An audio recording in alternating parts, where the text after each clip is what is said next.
All right, welcome to Spoiler Kings. We're going to talk about Peacemaker, episode 8 of season 2, Full Nelson, the finale of the season and possibly of the show, because there's no plans for season 3. So we waited so Brian can join us, because I know Brian was going to have some thoughts about it. So we're going to talk about full spoilers, everything that happens in the show. So if you haven't seen the episode, I don't know if you want to watch it or not, but we're going to get into a lot of the spoilers of it. But we'll start off with Brandman. What you think about the episode? So I watched this episode several times just to kind of get a handle on what I thought about it, and it just like, to its credit, if I had to kind of like dig around for credit, John Cena really, especially the last several episodes, was really bringing his A game acting wise.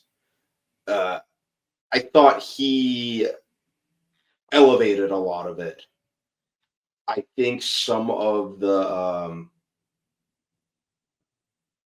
opening flashback was decent, like between Chris and Harcourt. That was kind of cool to see. But for the show, and I just gotta kind of jump right into it, guys. But for the show to be going so strongly for me, and then only to stall out at the end like it did, that's the way that I'm describing it. Like it didn't like. I think the most accurate description I can use is like it stalled out.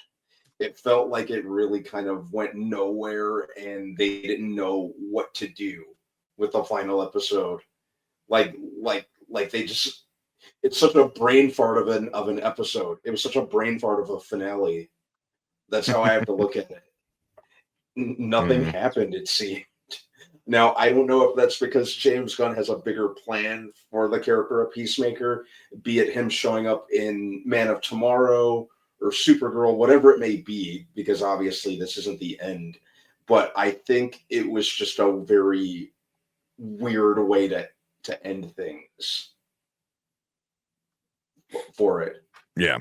And like I said, for all we know, I'm assuming because there's some kind of other plan in play that Gunn has, but yeah, I just felt so unfulfilled. Yeah. I'm all for like kind of ending things on a cliffhanger, but it just felt so unsatisfactory. Yeah. Okay, but yeah, I'll shut up. Okay, no, good. So good. What about you, Brian? What do you think about the finale? It was one of the worst finales I've seen since,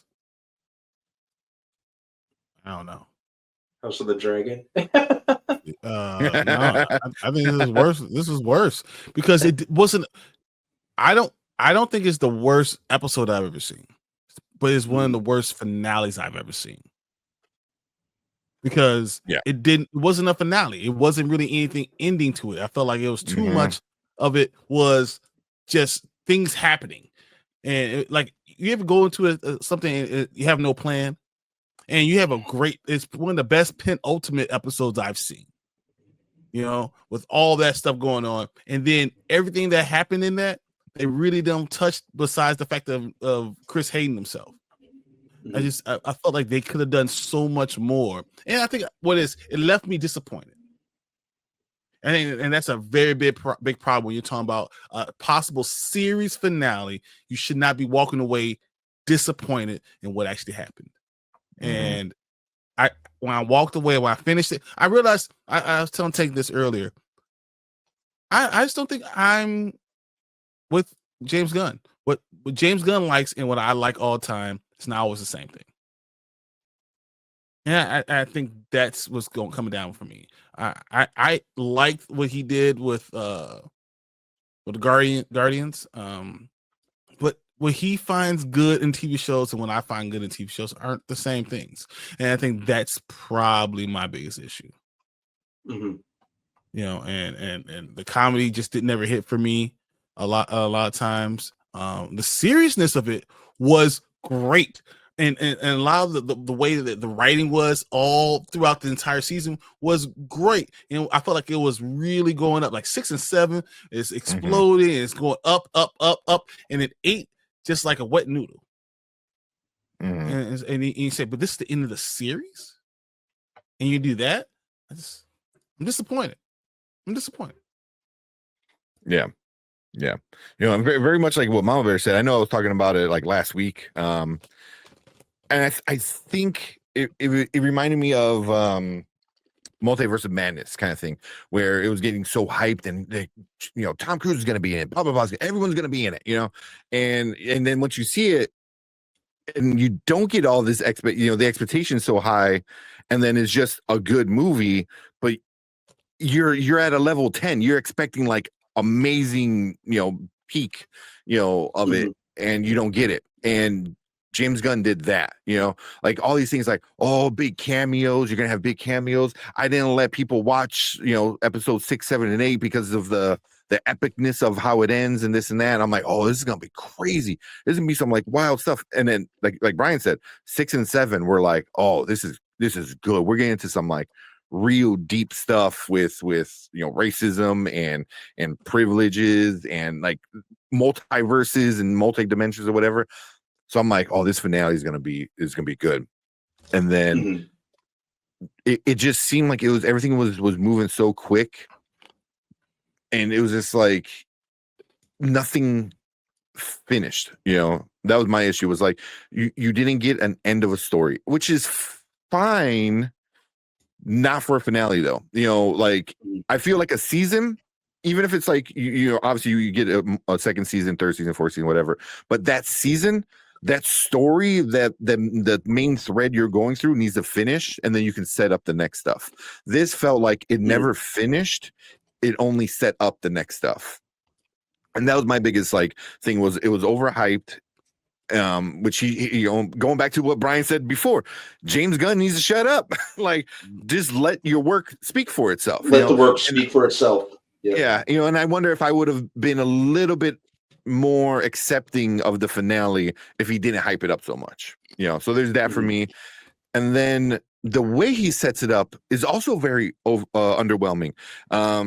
So I never read Salvation Run, which is what it's going to lead into. I actually ordered reserved a copy from the library so I can read it. That and Checkmate. I never know too much about that stuff with the DC, these smaller things that James Gunn likes to talk about. But Checkmate, from what I understand, seems interesting. Like it's going to be an anti-Argus. I'm like, that's awesome.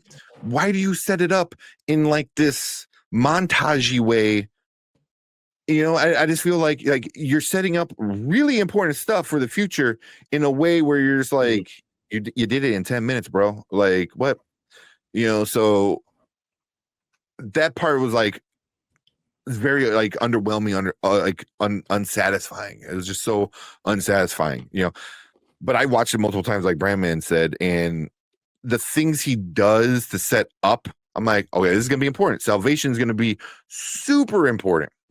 I didn't know too much about Salvation, but I guess it's a big part of one of their crises, whatever that they do in the DC comics.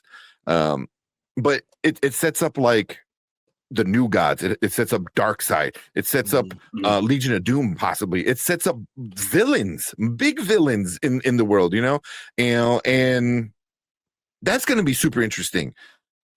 But why'd you rush it? That's what I kind of felt like. You kind of not rushed it. You just like I just feel like you threw it in there. You should have finished the episode and then show the impact. Finish the story and show the impact of what this thing is going to mean. Yeah. And he didn't do it. He just kind of, this is the end of the series. We've been on this journey for 2 seasons with you. And you're not going to finish it. You're just going to kind of finish what's going on and then show like, okay, well, this happened. Now this is going to lead to this. Yeah. I think if he did that, it would have been a better show. Yeah. Like I feel like the finale should have been them actually building Checkmate. And then because they did it in a montage, like I said, after they brought Chris back in there, and Daniel Brooks, amazing. amazing when she breaks down and has her moment of like greatness in this season. Dude, my god. Oh my god. I was Mhm. like, that's why you're I think she's like Emmy nominated. like you're good. She was amazing in that, when she gave him that speech. And Yep. I feel like this episode should have been building of Checkmate. I think that would have been satisfying if the whole episode was building of Checkmate, and then you had what was going on in the multi-dimension, the doorways, that as a back story. You could have just shown a couple of them. You didn't have to keep them Yeah. going and make that the main story. That was stupid. Yeah, that should have been in the background while they were building Argus, because you would have been like, oh, the anti-Argus, as Rick Flag Argus is kind of going crazy right now, and they're kind of teaming up. He's going more into Lex Luthor, and he's becoming this whole thing. You understand that? Yeah. So that's all kind of my thoughts. But I need to ask you guys a question real quick. Mhm. Fernando said I need to read Salvation. Oh, I read Salvation. It's very good. I'm getting it. I think I should get it tomorrow. The graphic novel. I'm pretty excited to read it, and I'm getting the Checkmate. The 2020 I think run, which is what James Gunn is basing his Checkmate off of. And people say that's an amazing read too. So I'm getting both of those from the library, and I'm going to read them so I can get caught up. And then Mama Bear said, Gunn has a very bad habit of overhyping things. The Flash is supposed to be the greatest movie ever. Yeah. Well, can I say about you talk about Adebayo? I wanted to kind of focus on that. Yeah, before we get into that. So. Because she admits in a relationship that we're going two different places. Like her breakdown. Oh, with the girlfriend. Yeah, it was so good. Like, I love you, but what you want is going to make me wanting, and what I want will drive you crazy.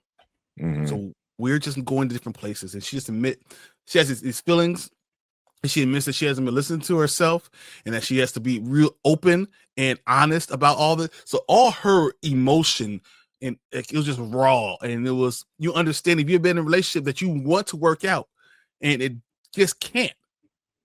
Mm-hmm. And you haven't been able to admit to yourself why it can't. It was perfect.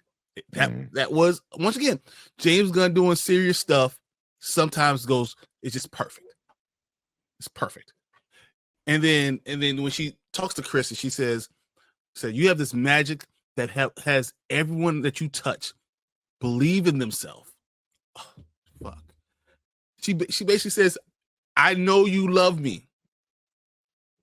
And I love that you love me. Yeah, you're the only person, when you say it, I believe it. Like, I was like, dude, this is so good. To a point where I'm like tearing up listening to her speak. Mm-hmm. And it feels like James Gunn's that type of person that does something like that, and then does a fart joke. Like, that just seems like that's the type of person he is. Like, he does this unbelievable epic thing that's going on, and you get to understand who Chris is, and that he brings out the best in everyone that's around him. He talks about Economos, what happens with him. He does those things, and then you feel this, and you're like, this should have what the whole show should have been. The whole thing should have been about pulling him back, and then let's go ahead, build Checkmate, and let's figure this stuff out together. Yeah. It's obvious when you're looking at it in those lenses. When you think about, that's how it should be. That's how it should have been built. This is how they should have done it. Because it kind of crescendos this thing that they've been doing, and cements this as a family, as a corner of the universe that's not going anywhere. And then had all those other universes pulled away, and then have Chris pulled away from them, and then have them trying to figure out, well, he already created this foundation. Let's figure out how to get him back. I never had to touch on it again. You don't even have to touch on it again. I feel like that you could have done it that way, and it missed the mark on so many ways, because there are a lot of good parts of it. And that's what makes me even more disappointed, because you had things that you're doing right, and you just can't seem to hit it. I don't know. I don't know what it is. Yeah. So I had to look it up. So James Gunn did direct the finale. Yeah, he wrote and directed it. I know Jones was it Athela Jones, I think, directed the last couple episodes, like 6 and 7. Yeah. But yeah, he directed. Yeah, he directed the finale, which I was kind of afraid too, because like you said, a serious moment he always undercuts with like a random joke, and I was really surprised he let that hotel scene kind of breathe. Like he actually gave it its moment. I was like, yes, do more of that, James Gunn. Like, let it do. You don't need a like followed by a fart joke, because it was her moment, and then Vigilante is like, you're my best friend, man. Like I can't do any of this without you, and all of them were like, yeah, like you mean so much to us. So yeah, it was definitely like a very good moment. That wasn't undercut with a fart joke or something stupid. Yeah. That's why I was expecting, and they did such a good job with it. And it's come on. Yeah. If you do such a good job with this should have been a great episode. I just understand. It should have been them coming together instead of you're dealing with the portal thing, and you're dealing with Rick Flag. I think so much of this episode that should have been in the background. That should have been in the background. Bringing the 11th Street kids together to create Checkmate. That should have been the main part of this. Is like, because like, yes, Peacemaker is over, but Checkmate is starting. And I was like, and I didn't get that. You're kind of told it a little bit, but you don't feel like this is the next evolution of the show. Is Checkmate? It just, because it was all done in a montage, with music in the background. I was like, okay, cool. It was like, too much. I've never said it about an episode ever. It's too much music. It was a lot, because everything was a montage. Everything was speeding up. So there was a shit ton of music. Like James Gunn, for the first time ever, he went way too hard with the music. It was way too much. It was way too much to the point where it got obnoxious. It reminded me of the first Suicide Squad movie. It was just way too overboard. It felt like it was somebody trying to mimic James Gunn's style. That's what it felt like, instead of a James Gunn, because like usually James Gunn's very natural with the music, and like it kicks in at the right time. It's the right music, it's the right song, it's the right vibes. This just was like, I get it, bro. You like the band, you like the band. I get it, but it was a little too much, I think, with the music. But that wasn't the part that took me out of it. So what do you guys think? One of my issues, even after like the second watch, was how Rick Flag in Creature Commandos was very thoughtful, very mindful of the monsters that he's working with. A good guy. He's just working for Argus, but he was always like a good guy.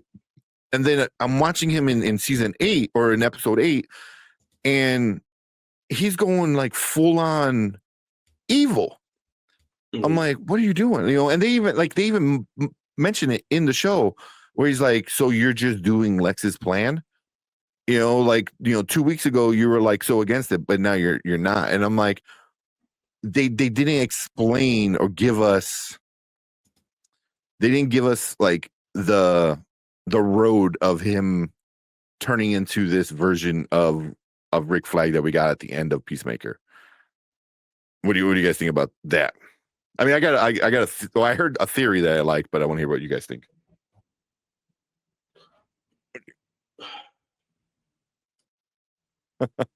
So just make sure I caught everything. Just run it by me one more time so I can have how he went from being like a cool guy in Creature Commandos. Even at the beginning of this season, he was kind of more like vengeful. Then he becomes like full on, like an antagonist. Like Lex is right hand. So on one hand, I got it, because we're ultimately talking about a grief-stricken father. That's how he was moving. He was moving purely on grief. Even though I completely understand why he'd be angry at Chris, he's got to kind of save some of that for Waller. But unfortunately, Waller's kind of untouchable. So Chris is like the next best thing. So I get it, but that's what Gunn kind of specializes in. You know, heck, that's why the character of Peacemaker works for me now. At first, I went from liking the dude to not liking the dude because he killed Rick Flag, and Yeah. the show really explored things with him and and made me really like the character. So when it comes to Rick Flag Sr., I'm kind of waiting out his next appearance or appearances. It's like that's just James Gunn's thing. He specializes in the morally gray. So I can't really say I dislike the character. I get why he did what he did. Obviously I don't have any kids of my own, but I'm inclined to kind of say that if I was staring down the dude who stabbed my son in the heart, I'd probably act similar. Yeah. And be out for blood in any chance I got.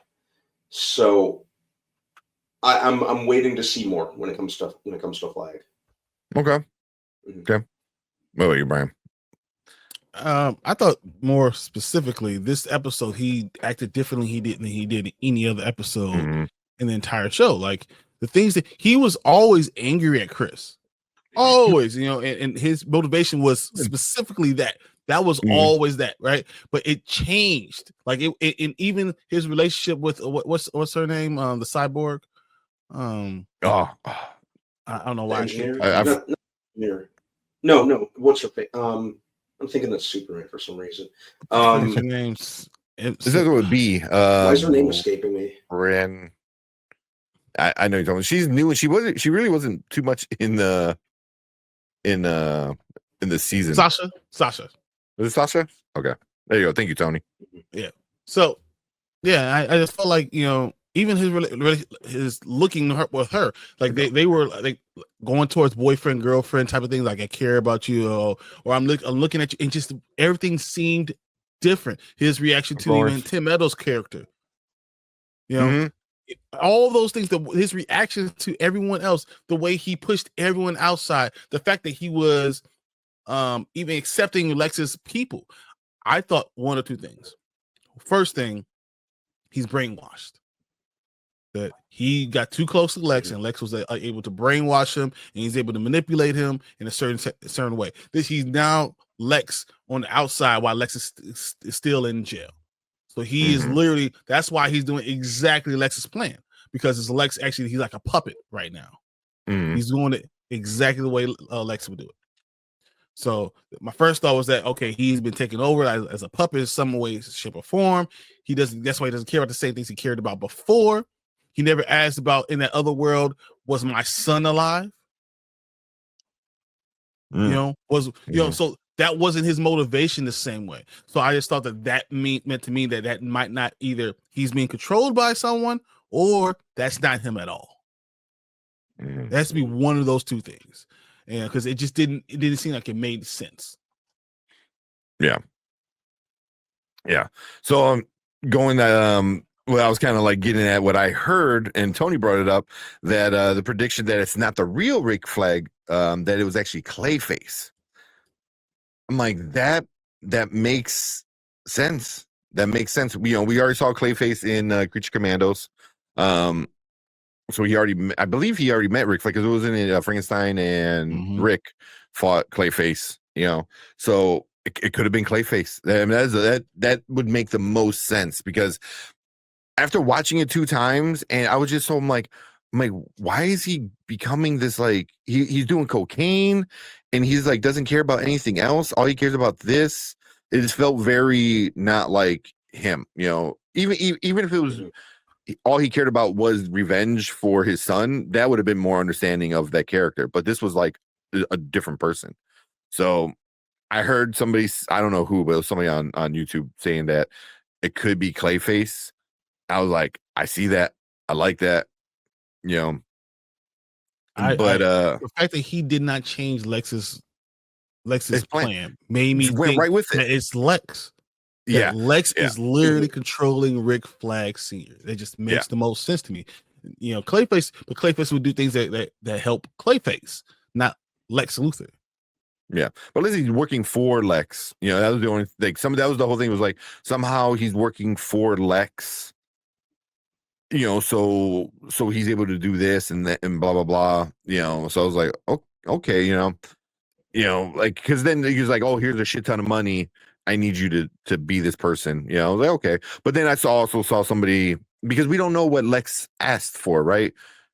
No, we don't know. Yeah, when they were in the jail, we don't know what he asked for. So he might have said, okay, well, I need to take over your body, or maybe he, tripped him up with something, But either way, I that's not like you said, he's either brainwashed, somehow and not doing it, he's doing it for Lex by Lex, or it's like Clayface still doing it for Lex, So yeah, that's the only way I can see it. That when you look at who's left in that room, yes, at the end, is everyone who's around Lex Luthor in Superman is in that room, and the only thing that's different is that Rick Flag Senior's in the middle of the room and not Lex. That makes me think that that's Lex taking over Rick Flag, and it just lower his inhibitions, and all those people around him, he's asking those questions. They could have planted something in him, and so now he has a way to control. Rick Flag. That's all. Yeah, it just makes the most sense to me, but we'll see. Yeah, I saw Lawrence brought this up because James could have gave Sasha's story to Harcourt, James Gunn's wife. I agree. That would have been kind of interesting. I think that would have been a good way to kind of do it, where like they're kind of in a weird relationship too. But I don't think he wanted to convolute it too much with like who likes who and this and that and stuff. Like having this other character, which I know her name is Sasha Bordeaux. And Bordeaux is like in the comic books, and I know she's part of Checkmate. So I mean that her, and then also having a cyborg, who else is the cyborg that's very important in the DC universe? So like just teasing stuff like that is very, very awesome. So yeah. And I also read that this that the thing he's using is like a early version of like a boom box. That boom box, right? Yeah. A doom box? No, boom box. Doom box, right? Boom box. Am I right? A boom tube. Right? Boom tube. Yeah, okay. Boom tube. I don't know why I was like, it was like an early version of like a boom tube. Like these aliens were trying to hide it from Darkseid, and then eventually he gets it. Blah blah blah. So, yeah. So, let's see what you guys are saying in chat real quick. Been listening, playing Rivals. Nice. You said the mother box. You talking about the mother box? Mother box. Yeah, Anzo. Yeah, well, the mother box are the little things. The boom tubes are like the way they transport. Yeah. Rick Flag went from 10 to 100 real quick. Yeah, that's why I don't think it was him. I mean, I think that is the one thing. I don't think that's him. I don't think it's even with the tunnel vision. He had tunnel vision with his son beforehand, right? So, but he's acting differently than he did even before. Now he has his own agenda. Yeah, I think he can bring another version of his son through, but he didn't even, like Brian said, he didn't even ask. That wasn't even like people were dying left and right, which was intense. What's on the table for him? No, like he could have easily like, hey, let's go back in that world, or let's find a different universe that has my son alive that I can just. That should be he's looking for. I'm looking for a universe that has a Rick Flag Jr. I need to bring him home. Yeah, that's what I kind of thought he might have been doing. That's what I thought he was kind of doing, because I'm like, oh, he's doing like the whole Wanda from Multiverse of Madness, looking for his kid, but once you saw that he's doing the exact same plan, he didn't change Lex's plan at all. That means it has to be Lex controlling him in the room. It's the exact same room, right? It's exactly the same from Superman. It's the exact same thing that was going on, except Lex is not there and Rick Flag is there. Yeah. So, I don't know. That's just what I thought, but we'll have to see. Can't be in next season because it's the end of the season. A terrible series finale. Different from Future Commandos. It's the same character, but the character was very different at the end. That's why I don't think it was him, because he acted the same in Superman as he did in Creature Commandos, more or less. You know, at the beginning of this season, it still was like the same kind of character, but at that last episode, that was somebody completely different. Mhm. Yeah, because he was taking drugs, right? He was like doing cocaine with all the other dudes, right? So I was like, so so what he did for the princess stupid stuff, that's why he's a good guy. You know, granted, I get why he's pissed off and really hates Peacemaker. I get it, and you know, so I'm not mad when he beat the fuck out of him, you know, in the jail. But that last episode was something completely different. You know, but so we'll finish. What do you guys think about the season? Or unless you guys got anything else left for this episode? No, this is anymore. Yeah, pretty much. So we'll finish off with the entire season. Season 2 as a whole. How would you guys rate it? Do it now, later, never. I'd still say. Hold the thought. No, I'd still say to give it a now. I still overall enjoyed this season. It just fell on its face at the end. You know, it would have been like a good 9.5 had it not been for the way that it ended. The way that it ended kind of knocked things down to like a 7, teetering on like a 6.5 for me. Oh wow. Okay. You know, I still enjoyed it. Was an entertaining watch overall, but man, did they just kind of fall flat with that with the way that it ended. Yeah. It knocked it down from really enjoyable to just fine for me. Yeah. You know, when you're doing a show, a lot weighs on the way that you end things, and you know, they just kind of drop the ball, unfortunately for me, in a very monumental way. So I can still give it a now, and I kind of struggle with that because it's almost a later for me. Yeah, just because of the ending. Yeah. Okay. What about you, Brian? What you giving season 2? Well, I mean, there's a lot of episodes that I came inside didn't like. Right there. I mean, there's multiple episodes I just did not enjoy. Mm-hmm. I didn't enjoy what they're doing and how they set it up. There's things I just don't like. But I think that once again I said it has more to do with James Gunn and less to do with the show. But if I compare it to season 1, and I said season 1's a now, then I have to give season 2 a later because it's not as good as season 1. It's not. And it's not close. Like season 1 was really good. I mean, I enjoyed every part of it. I enjoyed the dance. I enjoyed figuring out who Chris Smith was. I enjoyed, Adebayo. I enjoyed all the side stories. And this feels very much like, kind of like pushed together in awkward ways. And I don't even think that you should even compare. So if I'm comparing, if season 1 is now, this is definitely a later. Yeah. Okay. Yeah. I mean, it's hard not to compare it to season 1 because season 1 was so much fun. It was so good. I would also have to give it a later, just because I enjoyed the season as a whole. I thought it was good. It was fun. It touched on to some things that were kind of interesting, but everything, especially the finale only serves the greater DCU for the next movie or two. You know, I don't know if it's going to affect Supergirl, but for sure this is going to be affecting what happens in the next Superman movie. So it's like, so if I have to wait 2 years for the next Superman movie that this stuff is setting up, then that's nothing but a later. You know, it was like, watch this the month before Superman 2 comes out. Mm-hmm.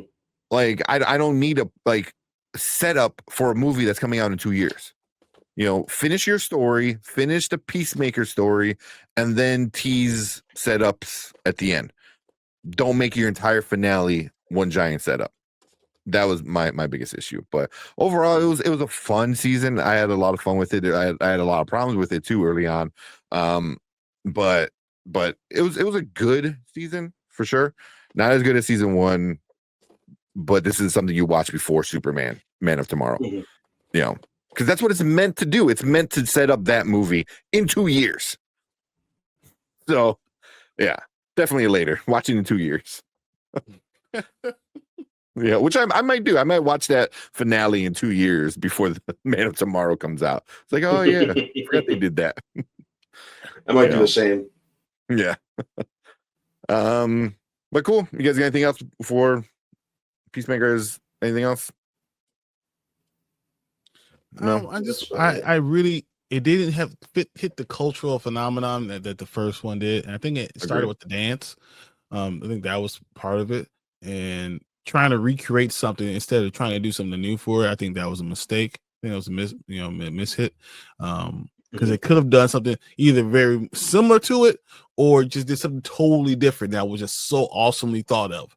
And I didn't really enjoy that from that aspect. And a lot of it was telegraphed. You know, a lot of things we saw happening. I don't think it was as detailed written as season 1 was. There's a lot of things in season 1 I just did not see. There's a lot of stuff in season 2 that I was like, that's stupid as shit. Yeah. Like the Eagle guy. Yeah, that was weird. It didn't really pay off to anything. You know, like, yeah. You're just doing stuff. Like it's like you didn't know what to do and you're just doing stuff. So that bothers me, especially when you had a show that was really, really doing well. Now I was ready to defend it. Yeah. Like I think if you would have done something else with Eagerly after that to make it worth matter. You know, like, oh shit, Eagerly is like, you know, whatever he called it, you know, like the alpha bird or whatever the hell he said, you know, it's like cool. Like then you do nothing with it, you know. Or make him something special, like we went to the other world and we saw every other Eagerly is actually a villain. That would be cool. You know what I'm saying? Like do something with these characters. Like I feel like they didn't do enough with the other characters. Yeah. We didn't get any more about ads and Leola, whatever, her girl. The girl. And until this episode. Like there's a lot of things that happen with these characters that he just didn't do, and I feel like that's a problem. Yeah. I feel like this season could have done with 2 more episodes. Could have done with 2 more episodes to kind of flesh out more things, and I think it would have been a little bit better. But yeah. So before we leave, we'll finish off with what you guys are saying. Lauren said 7 out of 10. The ending was weak. Mama Bear said never. Lauren said season 1 was way better because I needed to watch the Penguin after the palate cleanse. That's funny. I like it. I like it. But yeah, that's our thoughts for Peacemaker, episode 8 of season 2. Kind of disappointed all around, and then we kind of dropped with our ratings for season 2 as a whole. So, but we want to hear from you guys. So if you're watching on the replay, let us know what you think about this finale. Any theories that you think Salvation might lead into, the Checkmate might lead into. We want to hear. Let us know what you think about if you're disappointed or you don't like it, whatever. Maybe we're wrong. We're missing the big picture.